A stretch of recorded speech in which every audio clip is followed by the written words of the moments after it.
आहोत सोलापुरात कांदा उत्पादक शेतकरी आक्रमक झालाय। कांद्याचे दर पडल्यानं बाजार समिती बाहेर शेतकऱ्यांनी ठिय्या मांडलेला आहे।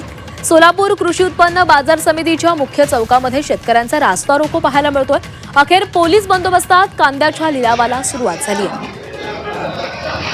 सोलापूर कृषी उत्पन्न बाजार समितीमधून याचा आढावा घेतलाय आमचे प्रतिनिधी अभिषेक आदिपाळे यांनी।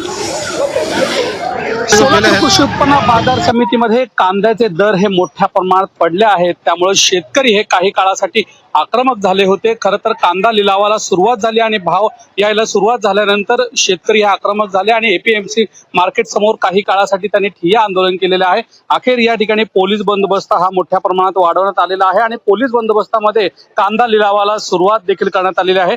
जवळपास 800-250 गाड्यांची जी आवक आहे कांद्याची आज या ठिकाणी झालेली आहे। कालची जर परिस्थिती पाहिली तर काल जवळपास 300 गाड्यांची आवक ही सोलापूर कृषी उत्पन्न बाजार समितीमध्ये झालेली होती। मात्र शेतकऱ्यांना समाधानकारक भाव मिळत नाहीये। जवळपास 700 ते 800 रुपये इतका किरकोळ भाव निघत असल्याने शेतकरी देखील आक्रमक झाले आहेत। काही हा कांदा लिलावासाठी पोलीस बंदोबस्त लावावा लागतो। खरं तर ही सुद्धा दुर्दैवाची बाब म्हणावा लागेल।